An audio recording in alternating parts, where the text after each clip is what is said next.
Maybe he should learn names. Then he'd have someone to talk to in damnation. They could reminisce about how terrible Bridge 4 had been, and agree that eternal fires were much more pleasant. Welcome to The Storming Journey, a sacred text reading of The Stormlight Archive by Brandon Sanderson. This podcast may contain spoilers for the Stormlight Archive through Wind and Truth. Hello, everyone. I'm Liz. I'll be your Ardent today as we discuss chapters 9 through 11 of The Way of Kings. I'm Adam, and I'm the Worldsinger for today. And I'm Elle. I'm today's Veristitalian. So for today's world singing, since the theme is pain, I was thinking through the many times that a body feels pain in many different ways, which I'm sure anyone who has existed in this mortal plane can connect with in many multitudinous ways. But I wanted to think specifically through a surgery I had about 4 or 5 years ago on my mouth. I've had a few surgeries there just because there have been some things that have gone wrong in that wonderful orifice. And I'm thinking specifically about the relationship of pain to when we're told from our doctors or from our medical cares that the recovery time won't be that long. Because for the surgery, I was told, oh, hey, you can go back to work in 3 days. And I was out of work for 3 weeks rather than 3 days because it was a big surgery that required a lot of recovery time and just brought a lot of pain with it. And I hadn't been really told or prepared for that pain. And so it was really surprising. And when I think of pain, I think about how pain can be mitigated. And I think about how pain is something that we all have to live through. And that we want to mitigate it, but it's also something that is just a part of life. Like having to miss work for those 3 weeks was just a part of life because I had to deal with the pain and I couldn't stand up at work and be in that pain while I was working because I wouldn't be a good worker and I wouldn't be able to heal either. And so there's this connection that I find between pain and the world around us and to our mortal experience that is something that we all can connect on, but also something that always reminds us of a little bit our finitude, but also our engagement with the world around us. That surgery really reminds me of, and that anytime I get a surgery or anytime I get something that is medically oriented, I always think about when the doctor tells me this is how much it'll take, I always go, okay, let's add a week just in case. Because honestly, if you think about it, I'm just a little baby and I don't like pain. But that's my world thing for today because I think pain is just this universal thing that we can all relate to, which is something that really brings us into relating to Kaladin. So I'm going to give our Storm's Eye view. And again, I'm doing my fun little... I really need a name for this. Didn't we call it a heraldic or something? I think that's what I was going for. So it's 10 10-word sentences. So 10 words for each of the 10 heralds. Unlike 23 other men, Kaladin has survived multiple bridge runs. He's speechless until Syl prods, then declares himself a victim. The arrival of a Tien-like boy among recruits startles him. Syl regretfully announces she's leaving Kaladin and will hopefully return. Flashing back, Kaladin assists his father with significant hand wounds. Young Kal longs to fight despite his father's surgical desires. In the present, Kaladin's quiet despair turns numb and suicidal. At the edge of the honor chasm, thoughts become clear. Syl arrives with Blackbane, requesting he try one more time. Kaladin takes charge and starts by asking for their names. Okay, so all of the Kaladin chapter themes are just so uplifting. And I was like, okay, what are we going to do? Again, on Bridge 4. And I decided to just make it easy on myself and select this theme of pain. Because we went through already Kaladin's first bridge run, which was a lot of physical pain. But I think there's some different kinds of pain that are going on here in these chapters and in the flashback. It's interesting to notice all the different types of pain that are going on, the different kinds of pain we can feel, in addition to surgery, which does happen in these chapters, right, in the flashback.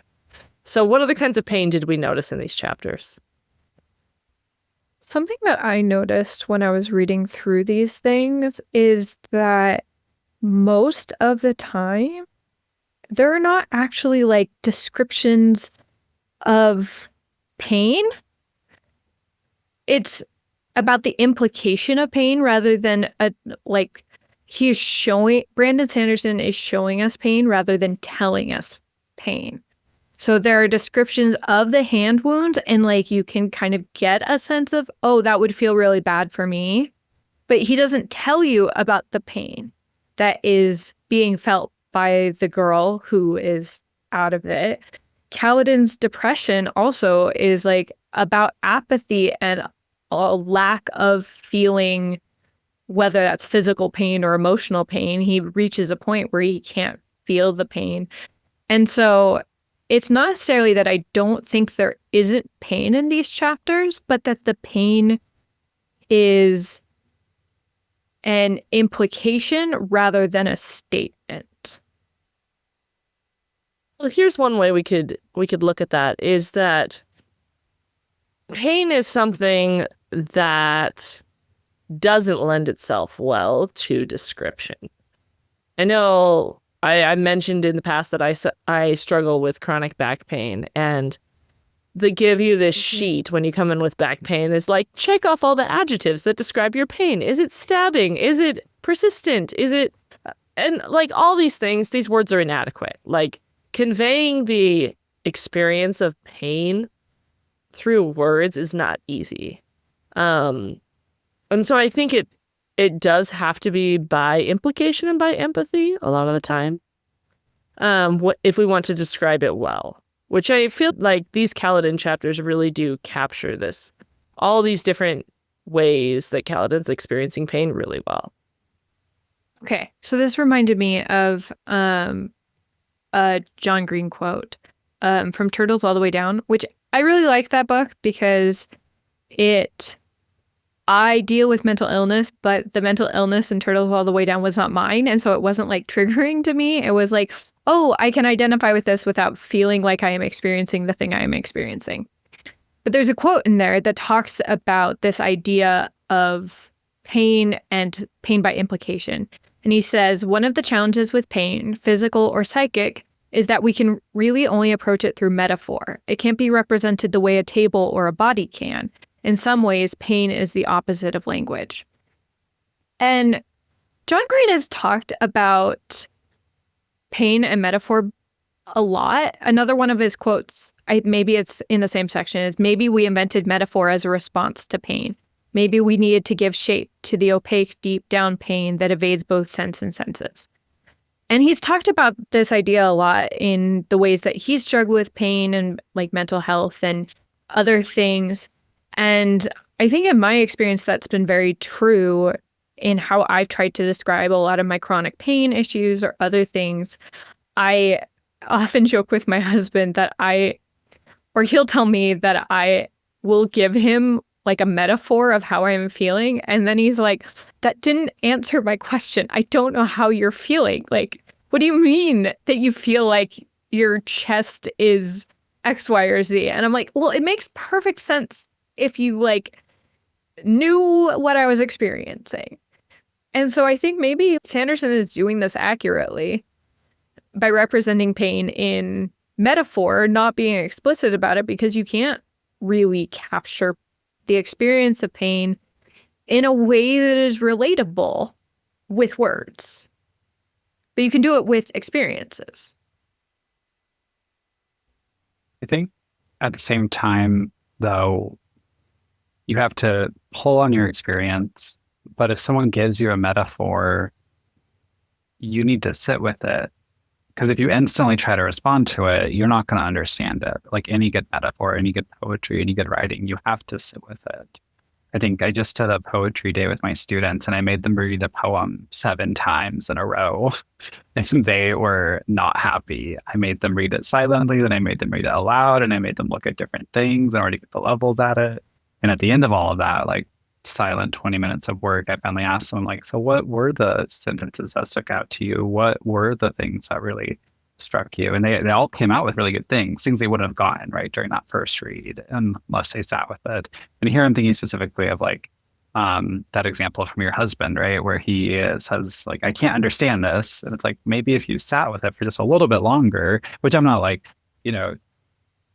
calling out your husband or anything for anyway, because I know he listens to this podcast, but I think it beckons this thing of like, a metaphor asks us to sit with it. A metaphor is a chewy type of writing, right? Where you have to really think, why are these things connecting? Why is the author connecting these things to us? Why is the person in pain making these connections to us? And we really do have to sit with it. And I think that's something that with a fantasy book, we don't always think about, right? Is like, we need to sit with the words that are in these chapters to understand better Kaladin's pain. If we want to understand his pain better, we need to sit longer with the different ideas that are being pulled out here, the different connections, because we'll never feel that pain. I don't think any of us will run bridges, right? Sans future dystopia that we're all falling into. It'll be the bridge pulling dystopia naturally, but pause that conversation. But it's that sitting with it that helps us get to know it a little bit better. But again, we can never know it because we can never know another person's pain. We never can feel that because we have these like telepathic barriers between our minds and between each other. I think the cold open quote's like a good example of this, where Kaladin's saying, well, we're going to end up in damnation. And like the idea of damnation, I don't know if we've gotten far enough in the book. I mean, I guess they talk about eternal fires are much more pleasant. And so it's this idea of like conjuring an idea of hell. Eternal burning is kind of the specific archetype of hell that Sanderson is conjuring here. And we can kind of imagine our previous understandings of hell, if we have those, or cartoons where we've seen depictions of hell in various ways and think, oh man, that would be really bad. And then Kaladin here is joking about, oh, we can think about how the eternal fires are more pleasant than Bridge 4. And so Sanderson is asking us to imagine Bridge 4 as being even worse than what we can imagine hell is like. And like that in itself is, here, I'm giving you a metaphor of damnation of hell. Now imagine worse than that. I do want to talk more about this concept of sitting and trying to understand another person's pain, because one thing that really stuck out to me this time was in chapter 9 when Syl leaves and like the utter devastation that you feel as Kaladin. But clearly, like, Syl is also feeling pain at watching Kaladin be in pain. And that's a different kind of pain when you watch someone you love who is in pain.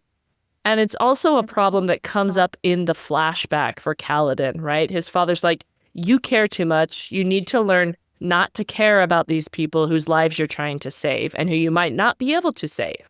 And so the flip side of love and empathy being the pain that comes from that is really interesting to me, there's a specific kind of pain there as well.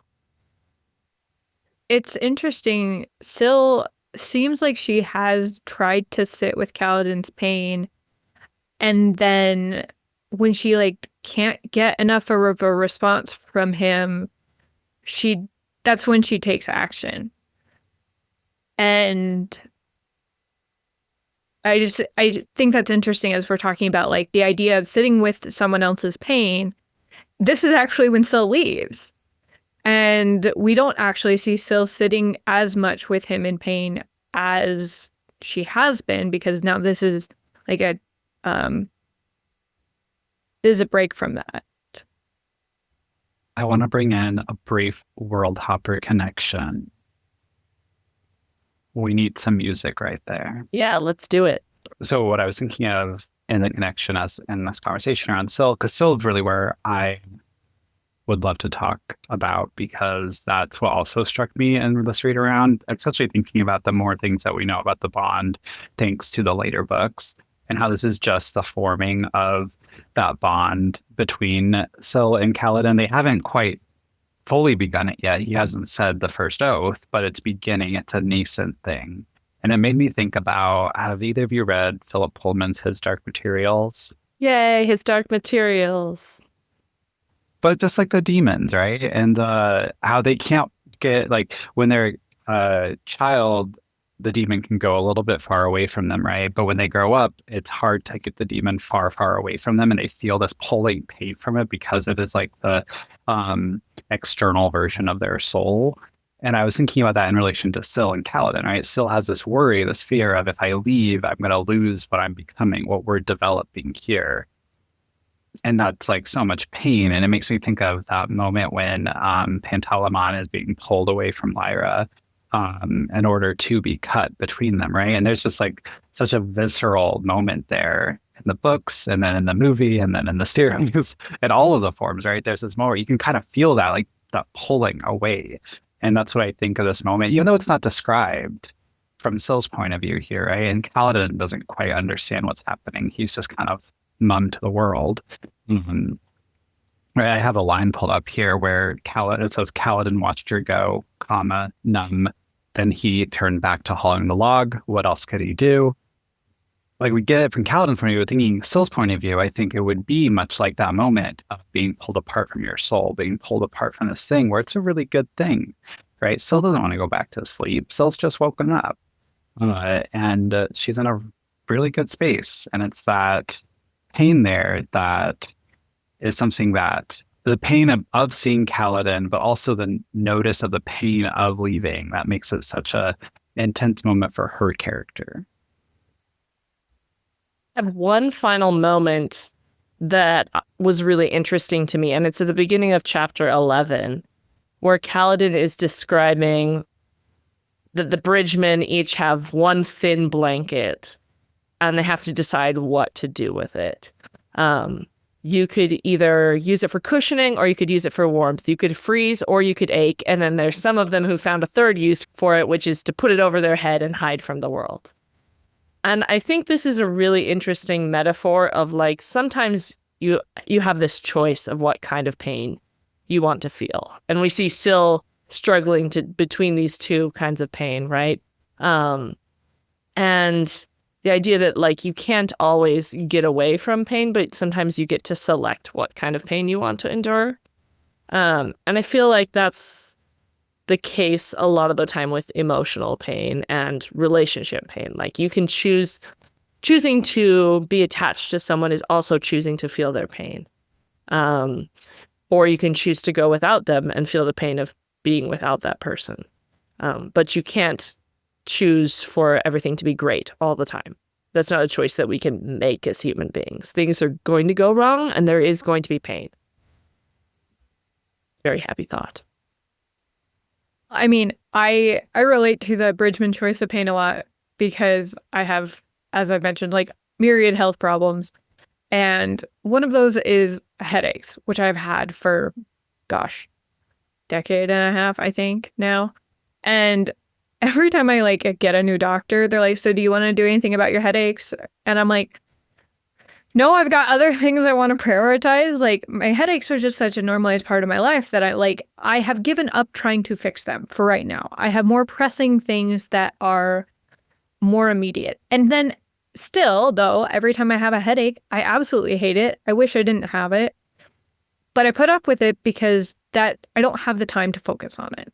I'm choosing to focus on fixing other types of pain. Because, like, resolving pain or taking care of pain is work.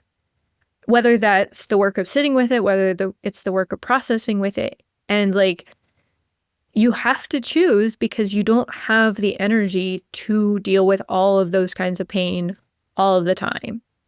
And so you have to make those choices of what kind of pain you tolerate, because you can't You can't like fix everything at the same time. This is reminding me of kind of where we end up in this chapter. This is the ending of chapter 11 is where Kaladin finally decides what kind of pain he wants to deal with, right? Like, is the pain of giving up worse than the pain of caring?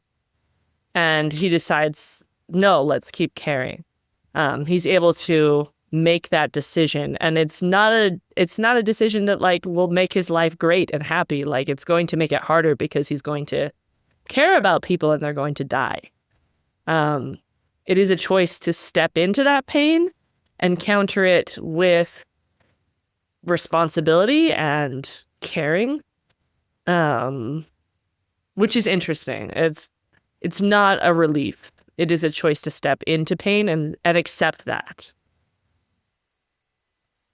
That's really highlighted by that last sentence, right? He would find a way to protect them. He's reoriented himself to his world so that the pain now has more purpose, has more reason to being there, and he can now deal with it better, right? Whereas when there was no purpose to it, he got to the end of his rope and there was only one way to go forward from that until he could kind of readjust and reframe his life. And I mean, that doesn't work for everyone, and that isn't like a moral story from this. I think it's a Kaladin specific approach. But it makes me think about how when we're dealing with pain, we have to sometimes reorient ourselves from it. We have to sometimes change the way we're looking. I'm going to go back to mouth things here real quick. Apologies. But I just had a filling fall out, just a tiny little filling from one of my teeth just fall out during the night. And so I had to go into the dentist, and then it's like, it's going to be a 5-second little pain thing. And whenever I go to the dentist, I always have to like disassociate my eyes and stare off into the corner of the light, and that's how I deal with the pain. But it's like we develop these things to deal with pain as we live in mortal lives, right? And for Kaladin, that way of dealing with pain was to reassert his agency and his authority over it by saying, I'm going to live through this pain in order to protect. And that's what helped him. It's not something I think that could help like everyone, right? But that, along with Syl, like we'll bring her in here too, but like those two things are the things that get him to step away from the honor chasm and are his solution to continue for a little bit longer in his mortal life. We're going to move on to our sacred reading method, which today we're bringing in a new one, which is called Florilegia, which means flower gathering. Which I'm interpreting to be sort of like a commonplacing, which is something I'm kind of obsessed with. I did a little stint as a homeschooler during the pandemic, homeschooling my kids, and I was obsessed with the idea of having them create commonplace notebooks. And a commonplace notebook is a book where you collect quotes that matter to you so that you can use them in the future. Often they were organized by themes. So you would have like different headings, and then you would write quotes related to them, that theme under that heading in your book. So it was a way of doing your own research, creating your own internet back in the Middle Ages, right? So what I thought we could do with this chapter is find a quote from something else that relates to what Kaladin is experiencing in this chapter that helps us understand this chapter better. So we're all bringing in an outside quote that relates to the chapter.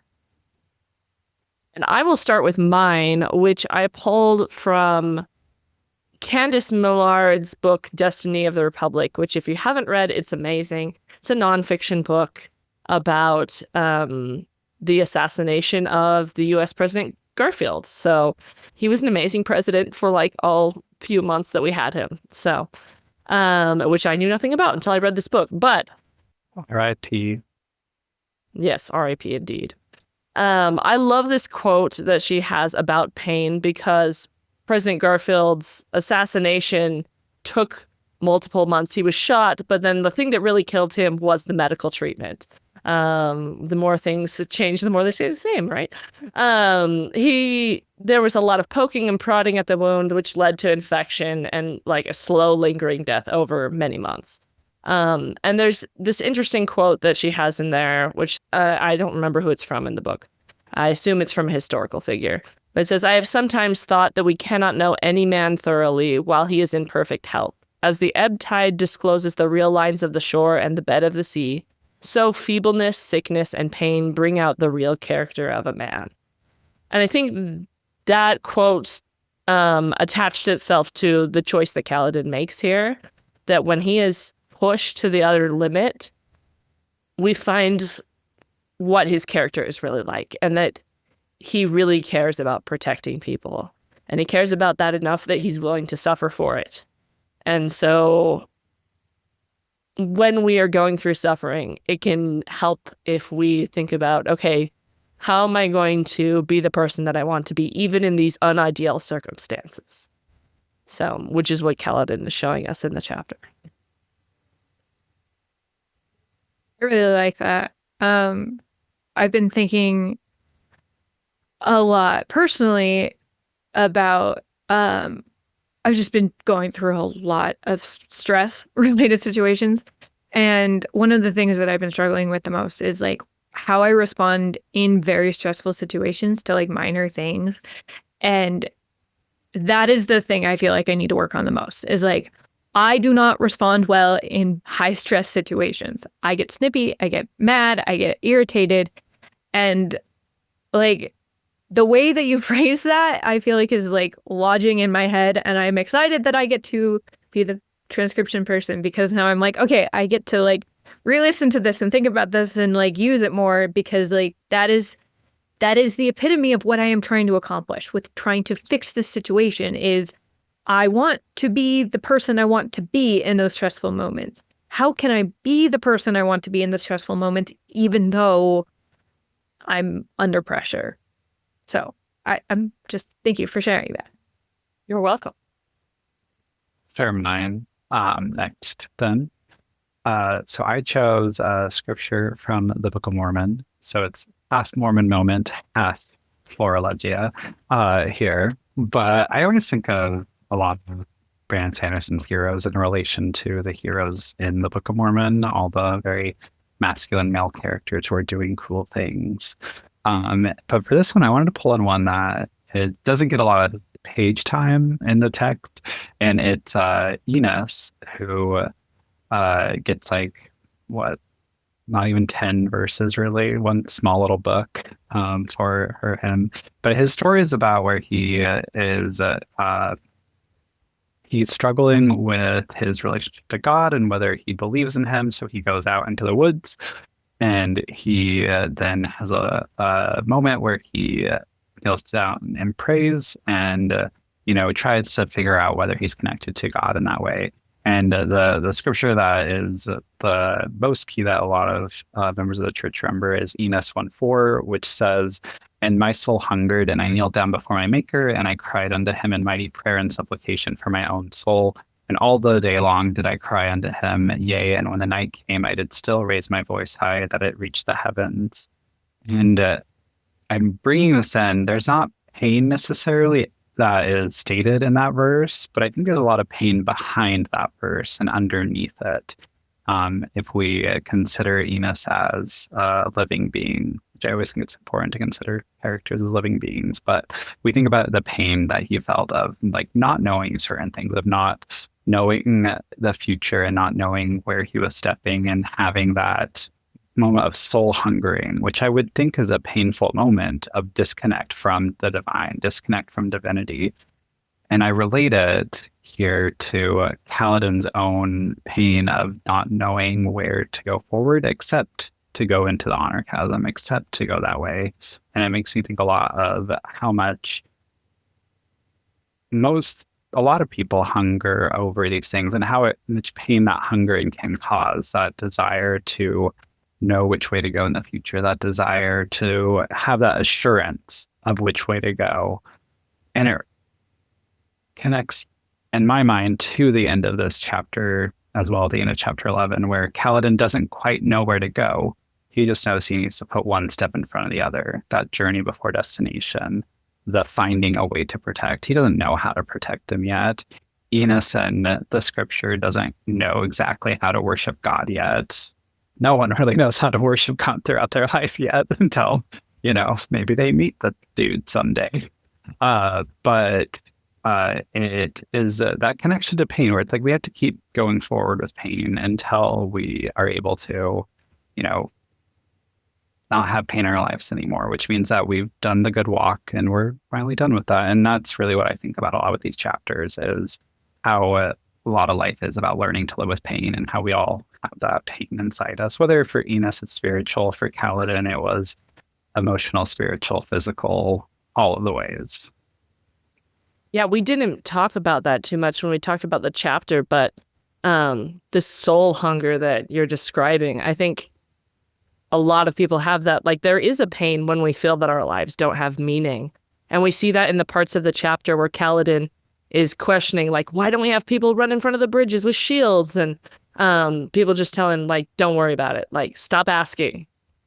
Stop looking for meaning. Stop looking for strategy. Just don't question and don't have meaning in your life. And I think that can actually cause us pain if we are lacking in meaning in our life. Spiritual pain is a real pain. I really do not mean to make this about me. I'm so sorry. But one of the biggest things that we've been dealing with is the fact that our house is still on the market and has been for a number of months now. And so like 3 weeks ago, I more or less like said a prayer and was like, hey, God, you have until next Friday to give me an answer on this situation. What's going on? And I didn't get one. Or at least I didn't feel like I got one. And it really, really sucked. And then we actually recorded a bunch of podcast episodes, and we had an episode where we talked about the quiet moment and the like silence of God or whatever. Divine silence. Yeah. And I was like, I'm really feeling that. And it wasn't like an answer to what I was doing, but it was like, this is in line. And that night, my husband had kind of a similar like spiritual experience where he's like, okay, I feel like we're going to get an answer in like 2.5 weeks about our house. And so we have on our calendar, it's a 2-day event, and it's just 3 question marks for Wednesday and Thursday of this week. And so like, I have been wondering, I'm like, what is going on here? Like, it's Ohio time, so like nothing's clearly going to happen. We actually reached out to our realtor, nothing's happening. And Adam raised this verse where he's like, Enos is talking about how, hey, God, I'm reaching out to you. I'm asking you like what you need. And I'm like, this feels like the exact same situation. It's not quite an answer from God, but it's like also it's an acknowledgement of, I hear that you're asking. I don't have an answer, but I know you're asking. Anyways, thank you for sharing that. Scriptures. I'm trying to say. So, my flower that I'm bringing in, because that's what Florilegium is, right? It's like the flowers in the margins. This should not be a surprise to anybody, but I went for a Taylor Swift quote from a Taylor Swift lyric. And first of all, there are a lot of lyrics about pain in Taylor Swift songs. And there were a lot of options I could have gone for. And I do actually want to read a whole essay about like pain in Taylor Swift lyrics and like the metaphorization of pain, and would love to do an anthology of like Taylor Swift analysis. And you can tell that I'm stressed because I want to start a new project. That's how you can gauge my stress levels. Anyways, so there are lots of options. And the one I chose is actually from her newest album, The Life of a Showgirl. And it's from the lead single, or the first lead single, which is The Fate of Ophelia. And the line is, late one night, you dug me out of my grave and saved my heart from the fate of Ophelia. And first I'm going to do a quick backstory thing. We're going to assume that Taylor Swift knows the story of Hamlet and is in fact making a good comparison with her life and Ophelia's life. we are coming into this with the hermeneutic of generosity of us, because I know that a lot of people have qualms about this, but this is how I'm going into it. And with this story, the underlying background is that Taylor Swift feels like the men in her life, especially like from a romantic and business perspective, were treating her terribly, like how the men in Ophelia's life were treating her terribly. And that her actions, Taylor's actions and Ophelia's actions in helping these men or doing things for these men led her to the brink of emotional distress. And Taylor has pretty explicitly talked about being both passively and actively suicidal in her discography. And it is clear that she was in severe emotional distress, especially from her discography. And then in this song, the muse of the song, who is Travis in this situation, but like can be interpreted by anyone to, if they're going to apply it to be anyone else, the muse saves her. And the way that he saves her is by not being afraid of her and her fame, by supporting her and by believing in her. And so the fate of Ophelia is rewriting a Shakespearean tragedy, like with Love Story, where Taylor or Ophelia is saved by the thing that had doomed her. So someone that reaches out to her and helps her. And so the connection that I made with Kaladin was with Syl. Syl is the muse of this song, and Kaladin is our Taylor Swift Ophelia stand-in. And Syl is pulling him out of his grave and saving him from the fate of Ophelia. So whereas like most people around him are continually telling him that he's not doing enough, Syl is saying there's no harm in giving one more try, that anything he does will actually be enough. And I think that's like, I love Syl in this. I love what she is doing because my Syl is my husband. He is the one who is like keeping me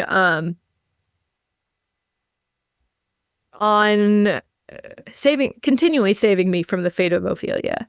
And I really appreciate those people in our lives who sit with us in the pain, but not just sit with us, but like actively support us through it and actively try to give us ways to help ourselves out. And so, yeah, I'm grateful for the Syls. I'm grateful for the Travises. I'm grateful for the Michaels, my husbands, that I hope that anyone else who's experiencing the kinds of pain that Kaladin or Taylor or I am feeling is able to find someone else who can help them get through it.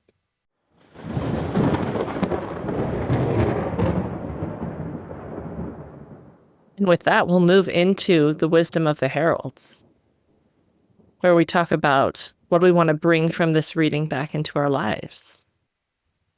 Okay, this is weird maybe, but I'm going with I want to keep using metaphors for my pain.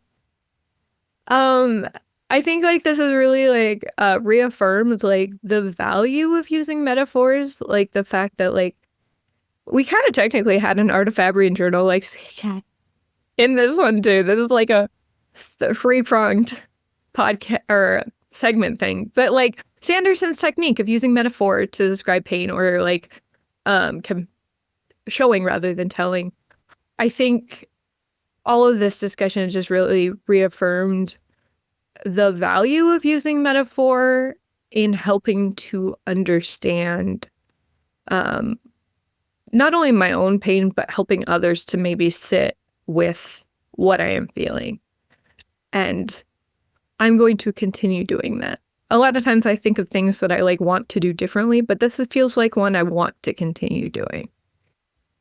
For me, I want to, again, with those metaphors, sit with them a little bit longer, to sit with the things that I engage with a little bit longer. I think sometimes I can be a very go, go, go, go, go, go, go, go, go type of person. My sister calls me Leo to the nth degree. She's very into astrology, but she's one of those queer astrologers, and so that's all she can connect with me. But what I want to do from this is sit more with the reading itself, to sit more with what I'm engaging with, to sit more with what people are telling me, and to kind of not quickly respond, to slowly respond, to think through the metaphors that people use to describe their experience in order to connect more, and to hear or try to hear, because I don't think we ever can fully hear what someone's trying to really tell us and really communicate. And for me, I guess mine is also kind of returning to something that I've been setting aside for a few days, but I try to begin every day by journaling about what is important to me. Lately, I've been so busy that I've been like, forget that, we need to start working now.